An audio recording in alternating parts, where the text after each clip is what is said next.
Have you ever looked at the visage of the world, glittering with prosperity, tippling with the euphoria of authority, and maddened with the craving for affluence?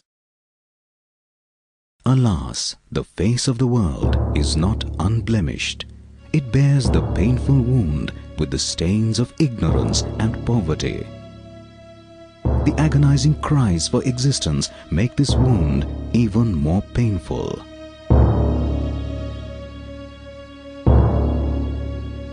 Devoid of the mercy of God, deprived of human sympathy, the agonizing cries for existence make this wound even more painful. In the exhausting race for a living, these souls have been left far behind, crumpled and thrown away. They live in a neglected corner of the world. We don't know of their life. We don't know of their numbers. We ignore them as if they were not human beings. Panting for a handful of food, gasping for a mouthful of water. When life becomes unbearable, they die a silent death. Who would face the challenge of such a worm-like life and grim death? 1 in a million. An eccentric? No, an angel. With his touch, pain subsides. Dark pathways are brightened. Withering lives are restored to normalcy. This is that touch. It fights death, crouching at every footstep. It rescues people from the portals of death. It has made friends with cruel adversities. It has plunged headlong and immersed itself wholeheartedly into the desperate business of just existing regardless of everything else.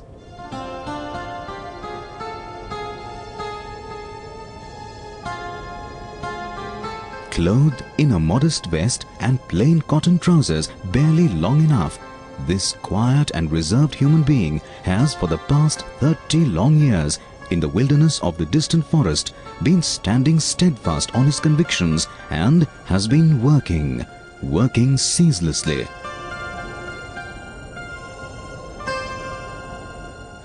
Working to bring God's touch to the unfortunate human beings whom society has forgotten.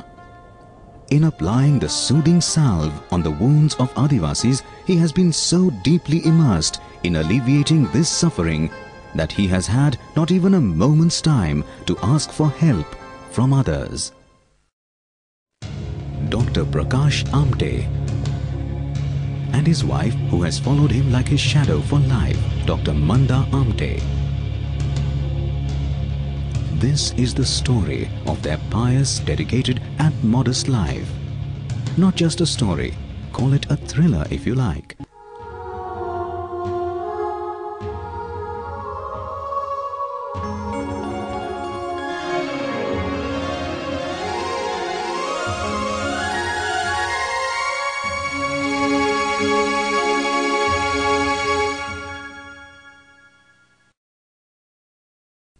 Though put in fetters, I sing the song of speed. My tears have no time to pamper my grief. This is the man who sired the saga of success from the worm-infested wounds of leprosy. The invincible warrior whose steps turned to Bhamragad for the first time. The year was 1970. A dense forest situated on the borders of Maharashtra, Madhya Pradesh and Andhra Pradesh, totally segregated from the world around. The path was hurdled by 6 rivers without bridges to cross them, no roads either. This was home to the most backward of the tribals, the Mardia Gonds. They ruled this jungle. Abject poverty, lack of education and total absence of medical facilities, these were the woes of their life. It was a strange world, severed from the surrounding regions and submerged in the swamps of forest darkness. Nobody ever knew it was inhabited. A man with an indomitable tenacity set his feet firmly in this horrible territory. Baba Amte was his name. The man has transformed a barren land into Anandwan. He decided to help the Madhya tribals to initiate a new project for them. Several hands came into action with this resolve. On the banks of the river Indravati in the village Hemalkasa, Baba erected his first hut. He named his dream Lok Biradari Prakalp.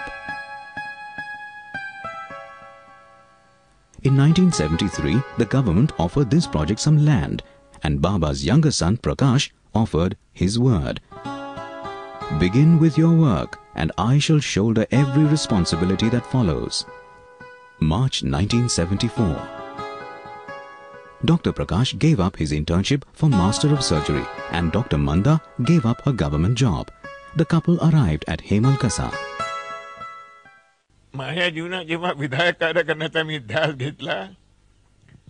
Before I decided to dedicate myself to social work, I had enjoyed life in every possible way. But my son, after getting married, had not seen a film even. Neither did he enjoy a cup of tea. Compared to him, my wife and I had enjoyed some pleasures of life at least. But this couple came here immediately after their marriage.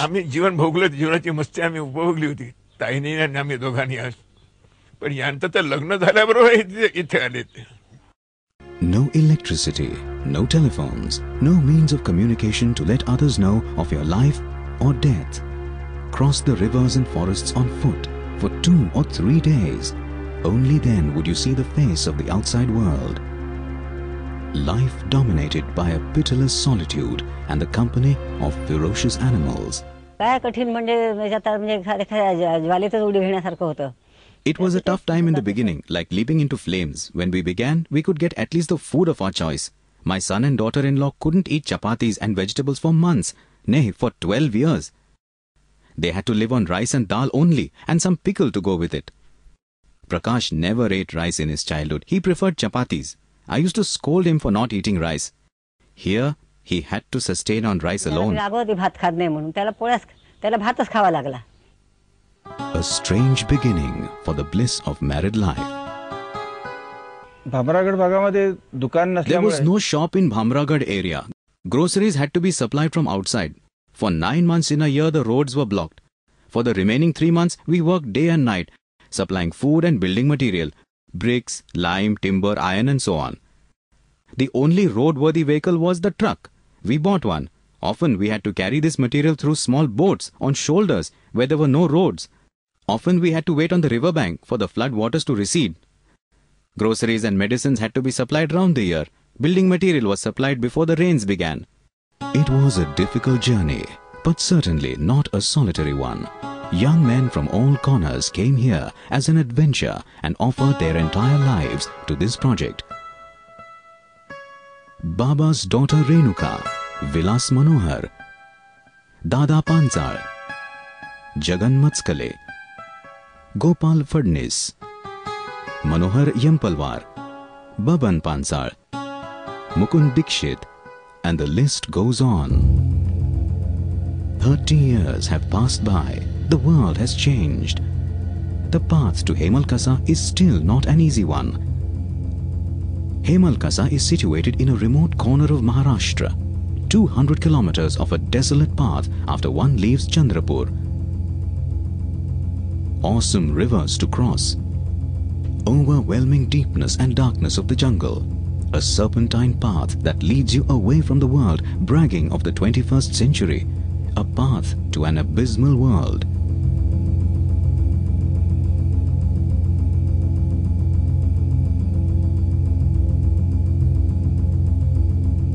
About 3 kilometers before village Bhamragad in Gadchiroli district, towards your right, you come across a familiar signboard.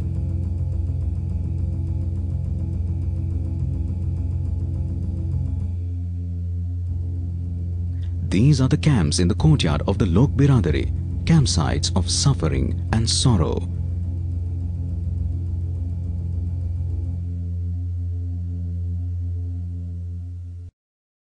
This silent night at Hemalkasa has swallowed immense grief in its bowels. Never Nevertheless, the dawn here is both cheerful and fresh. It marks the beginning of a day with the touch of dedicated activity.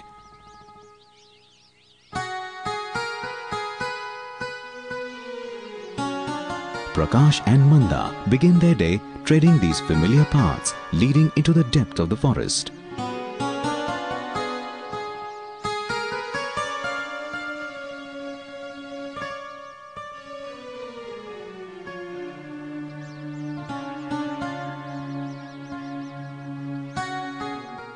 They do not usually miss these quiet moments by the tranquil riverside.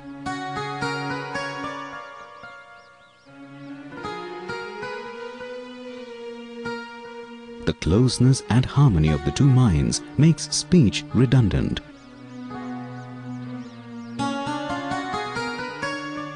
If we do ask anything out of curiosity, they might reminisce the past. Some 25 years before.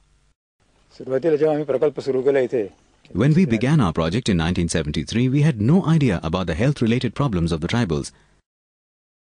As we began to move through villages and as people started visiting our dispensary, we began to realize the gravity of the problems.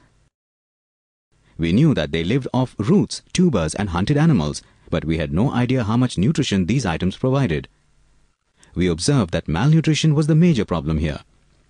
One of the tribals was undernourished. Most of the tribals were undernourished, unable to obtain 2 meals a day. Malnutrition led to epidemic diseases. Malaria was another monster. Almost everyone was affected by it. Mosquitoes attacked a child right from its birth and the child developed malaria. Moreover, they had no clothes to wear. In winter, when the temperature dropped down to 5 degrees, they slept closer to the fire. Obviously, there were burn cases in a large number. I have seen a 2-month-old child with its feet totally burnt. Its fatigued mother had slept with the child at the front. Maybe the child started crying due to hunger in the night. She thought it was due to the cold. To provide more warmth, she pushed it towards the fire. Unfortunately, its legs got pushed into the fire and were burnt. In this jungle area, everyone sleeps on the floor and therefore cases of snake bites are also common. During the hot days prior to the monsoon, snakes come out of their holes. If a sleeping man moves his limbs while a snake is passing close by, the snake bites in defense. There are several such cases. Then there are fevers, coughs, dysenteries and so on. Sickle cell anemia is also very common. It is an endemic hereditary disease here. Moreover, these tribals had no idea of modern treatment. There were no dispensaries for them. Nobody had worked in this region. People were governed by blind belief. In fact, it was faith for them. We call it blind belief. Every village had a bhagat or a shaman. If one was affected by an illness, he was taken to the bhagat. The bhagat then used his traditional means of magic words or mantras. Chicken or other animals were sacrificed. If one lived after such treatment, the credit went to the bhagat. If one perished, it was believed to be the wrath of the gods. The eyes filled with doubt and disbelief today eagerly await the arrival of Bhau and Tai, brother and sister to them. Manda Tai begins her OPD before 9 o'clock in the morning.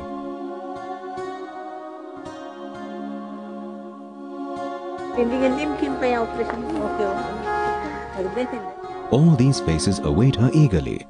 Manda Tai's ability to talk in the local dialect establishes her rapport at once. These suffering faces, some troubled by ascites, some troubled by tuberculosis. The leg of one has been eaten by a tiger.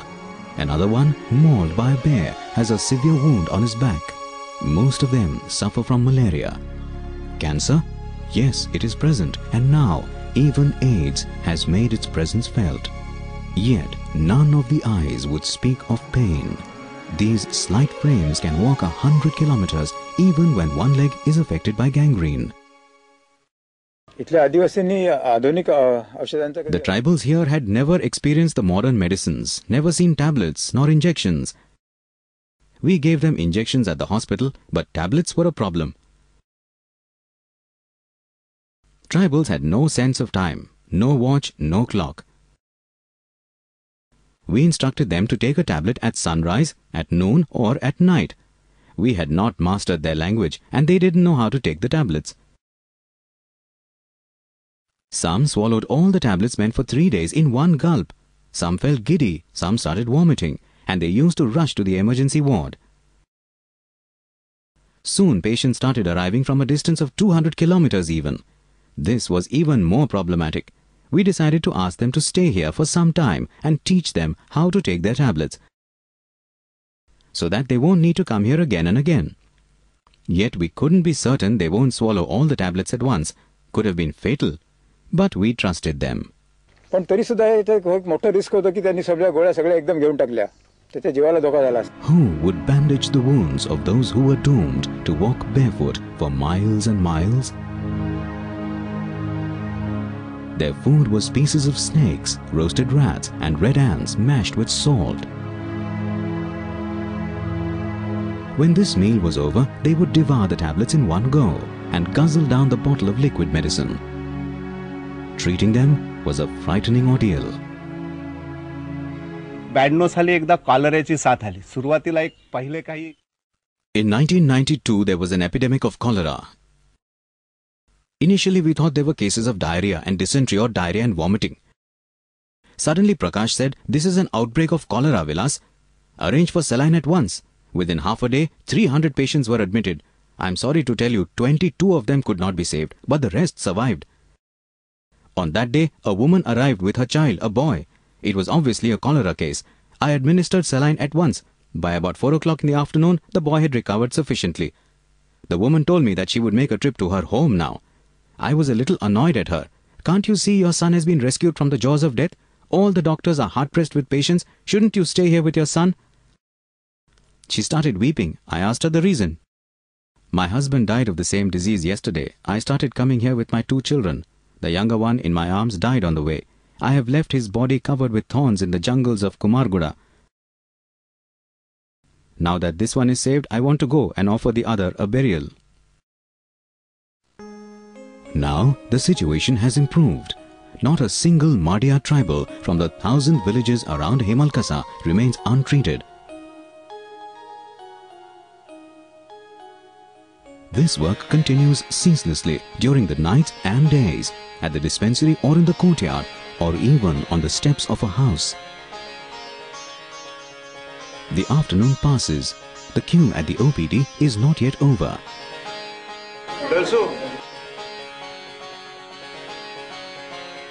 And these are the annals of pain.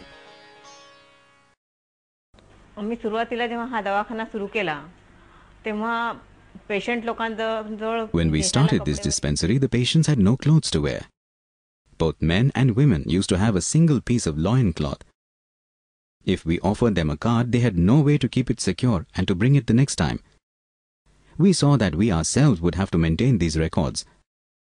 We made an alphabetical list of all the villages, allowed one box for each village.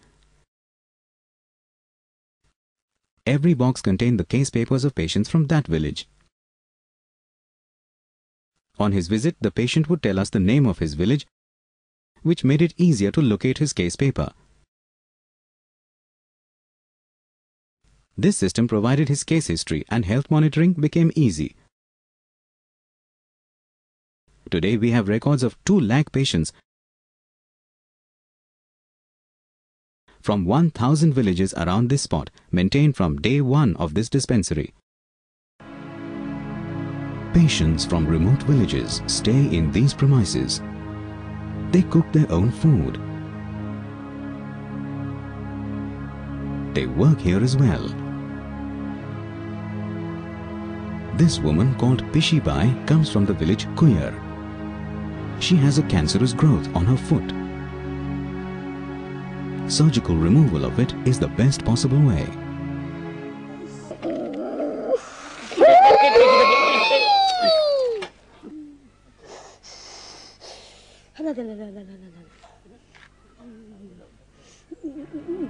Operations are performed in the open so that they develop a trust in the treatment. They have no vehicle to reach the city, no money to pay the doctor. This operation would end her pains, but only for the present. And further, in the next surgery camp, the leg will have to be amputated. Since costlier means of ending the pain are not available, such palliative treatment is used. That too, right in the open. Who needs an operation theatre? Without any special training in surgery and without the aid of modern surgical equipment, this man has performed thousands of operations successfully, and that too without accepting a single paisa from the patient. The hospital that began in a small hut with improvised bamboo furniture today has a small operation theatre. Adequate surgical equipment is available. The main pillar of Lok Biradari is the Maharogi Seva Samiti at Varora. Foreign organizations like Swiss Aid or Oxfam came into this jungle with their generous help, the reason why all this has been possible. Nevertheless, the number of patients is increasing, and along with it, the number of difficulties. Cancer आहे, heart Fehling, लिव्हरचं cancer. हा प्रकल्प सुरू झाल्यापासून 17 वर्षे या प्रकल्पात वीज नव्हती. For the first 17 years of this project, we had no electricity. Though we started the dispensary, we couldn't buy the necessary medical gadgets and equipment. In 1990, electricity reached us, but the supply was sporadic and hence useless. We then started appealing to people and procured X-ray and sonography machines. We were worried as we had no pathological equipment. UNFT then provided us that. We also have an auto-analyzer and a cell counter. TB is rampant here, but now we have a microscope and a small laboratory. There was one disadvantage. We had the equipments, but the recurring expenses, operating costs on them went on increasing. We had no grants for that. This hospital on an average has 40,000 patients per annum. Almost all medicines are provided to them free of cost, whatever the nature of the ailment. We never considered the cost of treating it because treating the patient was our need. The cost of medicines is constantly increasing. Every year we buy medicines to the tune of 10 lakh rupees. For all these years, the project has continued because someone was always there to help us. इतकी वर्ष झाले कोणी ना कोणी येत आहे, मदत करत आहे, त्यामुळे हा प्रकल्प सुरू आहे.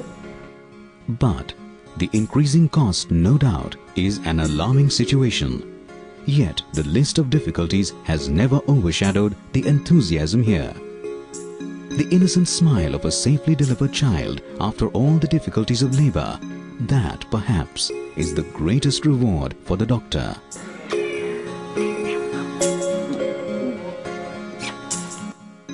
This tiny bundle of vivacity has sprung from this soil. Soon it would begin to move on its own. Its mother would then send it here to Prakash Bhav, to this school of the Lok Biradari.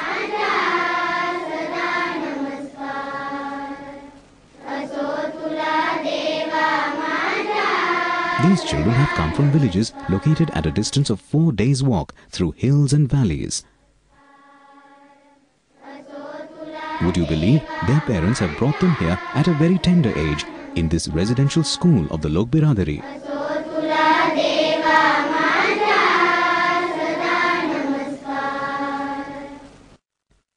Madhya Gonds were the most undeveloped of the tribals.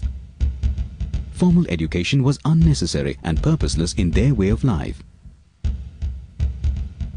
The jungle felling contractors trespassed into their lives. Forest guards and record keepers began to terrorize and loot them. The government robbed them of their freedom in the jungle and imposed upon them a kind of tyranny. Workers of Lok Biradari saw all this exploitation as they began to move wider and wider into the villages. The so-called developed civilization offered them a kilogram of salt in exchange for a kilogram of vegetable gum, a much costlier commodity. Tried to lure their young girls by means of trivial gifts. If Madhyas were to face this new urban civilization, their children must learn. The resolve was made. Lok Biradari opened a school in 1976. The first class was held under a tree. ज्ञान दूर करावं या उद्देशाने इथे आम्ही शाळा सुरू करण्याचा निर्णय घेतला. We decided to open a school here in order to remove the ignorance amongst tribals. At that time there was a school at Bhamragad offering instruction up to the 7th standard. Some villages had one teacher schools, yet not a single boy had finished matriculation. Tribals were exploited due to their ignorance, so we decided to open our school by July 1976. Gopal PHADNIS, who had given up his job as a professor of English, shouldered the responsibility of this school together with Mukund Dikshit. The struggle began with collecting students for the school. They went from hamlet to hamlet, urging parents to send their children to the school. Many of them were affected by scabies, diarrhea and other such ailments. They didn't understand our language, had never seen a book. School didn't interest them at all. Confinement to a room was boring for these free birds of the jungle. They used to run away. तर मग आम्ही त्यांना खूप पटवून सांगितलं की बाबा शिक्षणाचं महत्त्व पटवलं आणि त्यांना We convinced them of the importance of education. Finally, from about 10 to 12 villages, we could muster the strength of about 25 students. One truant boy who had to be led to school virtually by the ear is today known as Dr KANNA MADAVI, the first physician from the society of these tribals. पहिल्यांदा जेव्हा आलो तेव्हा असं वाटायचं की कोंडल्यासारखं वाटायचं म्हणून एकदा दोनदा तीनदा असं पडून जायचं. In the beginning I used to feel like being locked up in the school. I ran away many times. My teacher was one Mr. Dikshit. He used to come to me and take me to school again. Running away was joyous. Going back to school was always painful.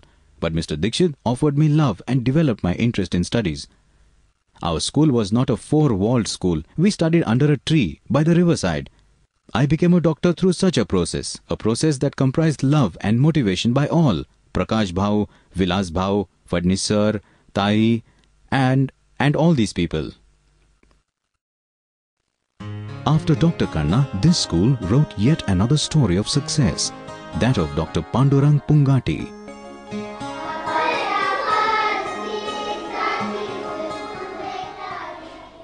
Over the last 25 years, this school has changed the fortunes of Hemalkasa and its surroundings. Several students who have passed out of this school have secured jobs as teachers, forest guards, land record keepers and so on. मी 1993 मध्ये लोक बिरादर आश्रम शाळेत इथे या ठिकाणी. Since 1993, I have been working as a teacher in this Lok Biradari school. I am proud of my job and the fact that I was educated in this very school. कोणतेही पाहुणे आले तरी अभिमानाने सांगतो की मी इथेच शिक्षण घेऊन मी इथेच शिक्षक आहो. I had no idea of education. When I came here, Prakash Bhau taught us under the trees. Today you see all these buildings around. It's because of Prakash Bhau that we have progressed so much. He guided us to be educated. Today I am working here as a teacher. I am grateful to him. We were very happy with these classes held under a tree. Our teachers taught us about the idea of donating labor or shramdan.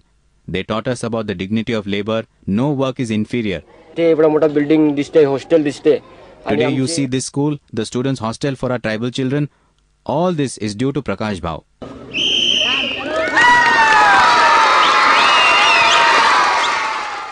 These are the children of nature.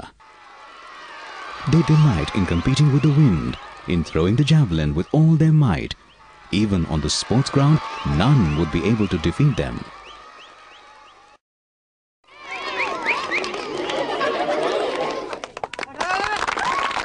हे माझ्या शाळेत शिकणारी आदिवासी मुलं इथे शाळेत येण्यासाठी जे डोंगर दऱ्या पार करून येतात. These are the tribal children of my school. They cross hills and valleys to reach here.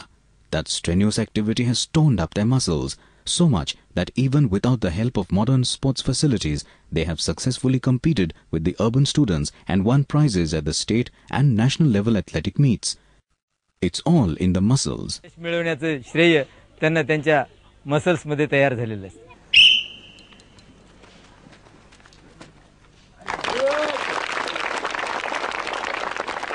Lakshmi Chaitu ओक्सा Pinky पुसू परसा जुन्नी करपा. Once upon a time, the Madhya girls were shy of even talking to a man from the outside world. Now they are ready to step into the modern world. की हे भारतीय सैनिकांनो, हे संपूर्ण देश children who read the Jungle Book with great accuracy now understand the printed book as well.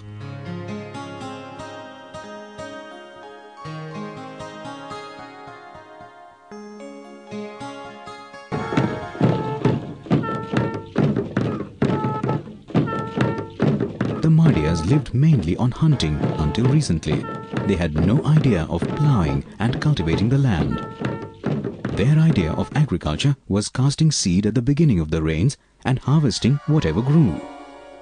The first farming at Hemalkasa was carried out by the Lok Biradari. The people who had roasted mice and crushed ants for food were introduced jawar, bread and vegetables for the first time in their life. Lok Biradari workers then went from house to house distributing seeds for farming. Prakash Bhau himself repaired several hand pumps in Madhya villages. Today everywhere you would see the land rich with crops. Prakash Bhau and Lok Biradari workers have virtually fertilized the land with their sweat and toil. Tribals do not understand the law printed in books. When they went to the police station with their disputes, they were cheated. When Prakash Bhau noticed this, he himself began to arbitrate between the two parties. You might witness such a scene in his courtyard at any hour of the day. This is the Lok Adalat, People's Court of the Lok Biradari. सुरुवातीच्या काही दिवसात आमच्या फिरण्यामुळे लक्षात आलं की गावातले भांडणं During our initial visits to the villages, we observed that the tribals settled their disputes through Panch Mandali or juries. The disputes range from trivial ones to divorce cases. The tribals' belief in Prakash Bhau increased. If the village juries were unable to decide a case, they came to Prakash Bhau. We allowed both the parties to speak freely. Once they had given vent to their feelings, the minds were free. They were then ready to accept the advice of a respectable person. Prakash for them was one such person. A fine was imposed on the erring party according to their custom. This Lok Adalat developed a lot in the days ahead. Some of them argued like a professional lawyer. Like case law, they used to refer to previous cases in different villages and the fines imposed. We used to accept their decision. We realized that the cases decided in our Lok Adalat never opened up again. Prakash Bhau's decision was unconditionally accepted. It might be easier to win the trust of human beings. How shall we judge the value of this love and affection?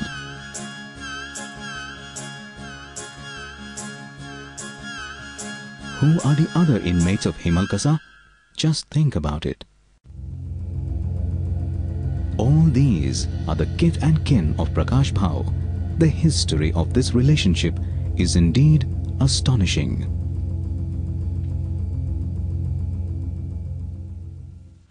असंच एकदा मी आणि मंदा आणि आमचे कार्यकर्ते जंगलात फिरत असता. Once our workers, Manda and I were wandering through a forest. We came across a group of tribals marching in a file. They were a little afraid of us as we were strangers in this region, but they couldn't evade us. We saw that they had hunted some animals. As they were passing us, we noticed that they had hunted 2 red-faced monkeys. There was a baby monkey attached to the breast of its dead mother, trying to feed itself. We requested them to hand over the baby to us. They were reluctant. Our children would eat it, they said. The baby was really cute. But it was food for them. Parting with it was difficult.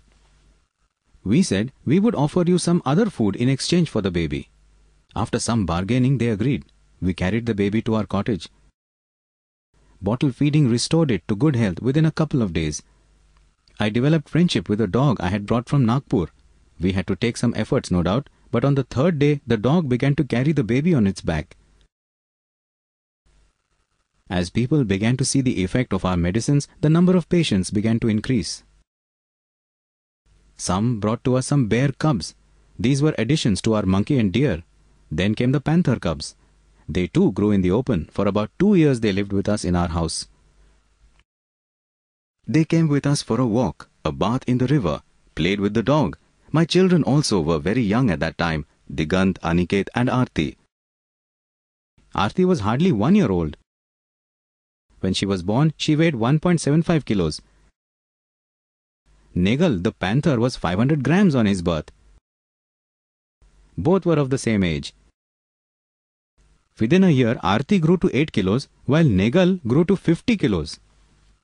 They grew together in our house. Negal loved Aarti, and she was never afraid of him, as they had grown together.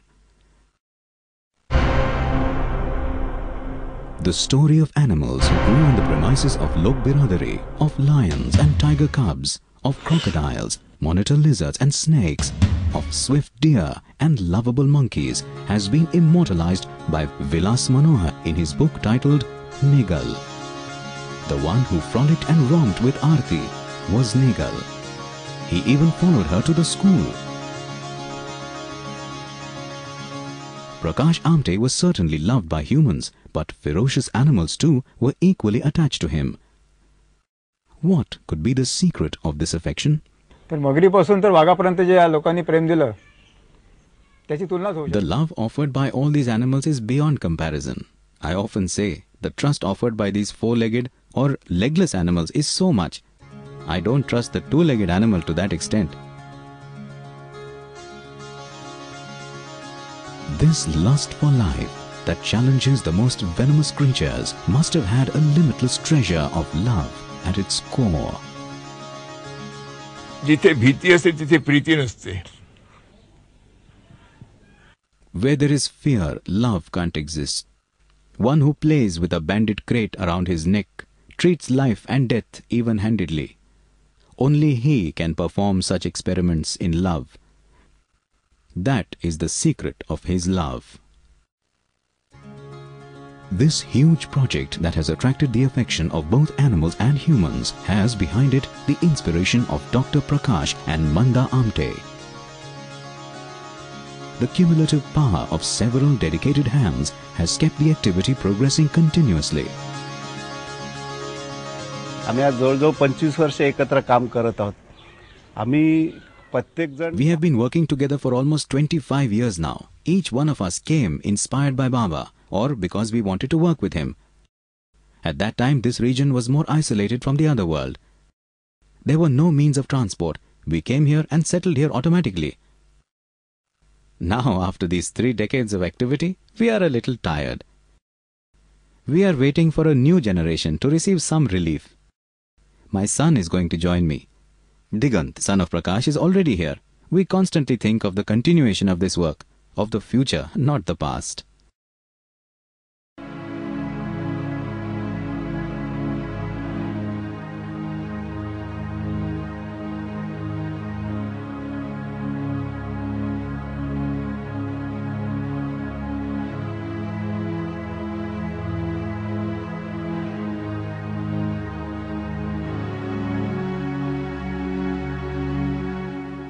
Such is the work, tight-lipped about its success, continuing in a remote corner of Maharashtra. Not much known to the Indians even. Yet, people from abroad reach here in search of Prakash Amte. For instance, a resident of Canada for the last 40 years and president of Maharashtra SEVA SAMITI, Dr Jagannath WANI. माझी आणि प्रकाशची ओळख. I came to know of Prakash through the book Negal. 3 years ago, on the birthday of Baba, I visited Hemal Kasa for the first time. The purpose was to observe the work and help Prakash through the medium of Maharashtra SEVA SAMITI. December 1999 मध्ये In December 1999, Dr Jagannath WANI, the president of the Maharashtra SEVA SAMITI Canada, came here for the first time. He observed our project carefully. While returning, he asked me about the help that we required. The unexpected question took me by surprise. प्रकाशच्या पहिल्या भेटीमध्ये In my first meeting with Prakash, we decided to prepare a project report for the grant. Of course, Prakash has no time for such paperwork. He thinks of work only. I decided not to bother him with the report making and did it on my own. Since then, I visited Hemal Kasa a number of times. With massive aids from the Maharashtra SEVA SAMITI, SEDA, that is Canadian Development International Agency, and Wild Rose Foundation, today you can see new classrooms for the school, a beautiful hostel for the girls, and residential quarters for the doctors. प्रत्येक वेळा भारत भेटीत गेलो की त्याला I भेटायचं. never felt better unless I had visited him on my trip to India. When the time to say goodbye comes, my feet are reluctant to move. As the sun descends towards the west, the evening OPD begins.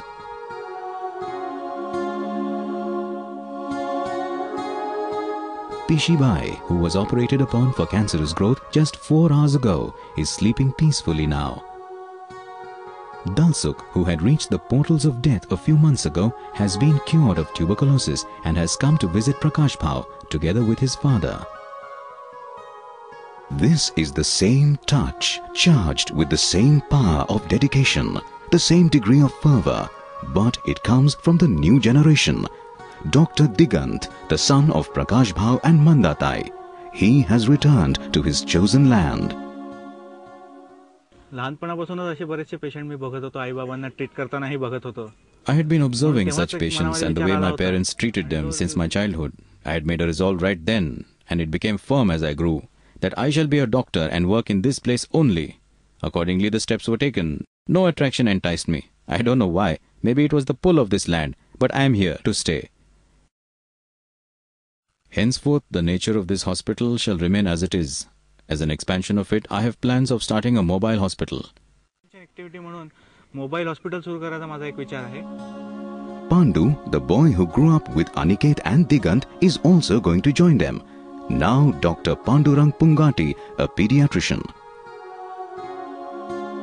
Without being told, without being asked, the third generation has joined hands with Baba.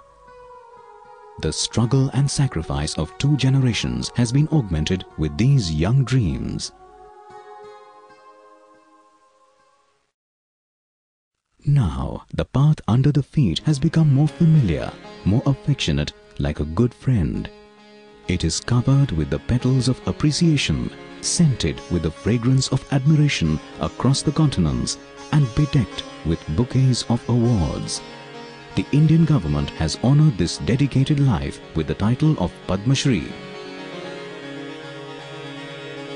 The government of Monaco honoured Dr Prakash and Manda Amte as the Schweitzer couple of India and released this special postage stamp in appreciation. Several such awards have found their path through the deep forests of Hemalkasa to this spot. In a way, the awards themselves have been honoured. Awards, in fact, never remain tied to the papers or mementos. You see them in a living form, like this. They even talk to us. I want to study and become a teacher. I love teaching. My father too has the same desire. I want to be a soldier and defend our nation. I wish to become a nurse. It's my earnest desire.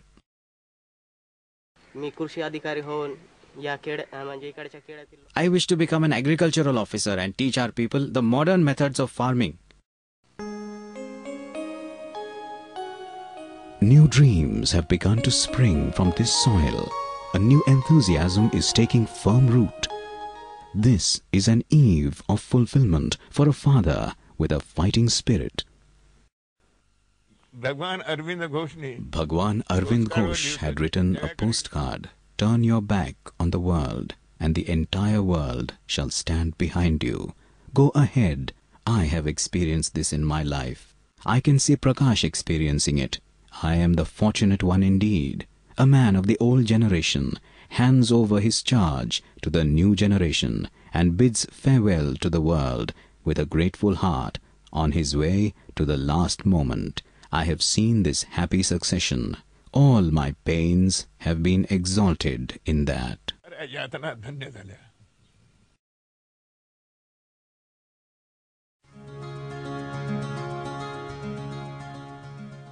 Years ago, a destination was fixed.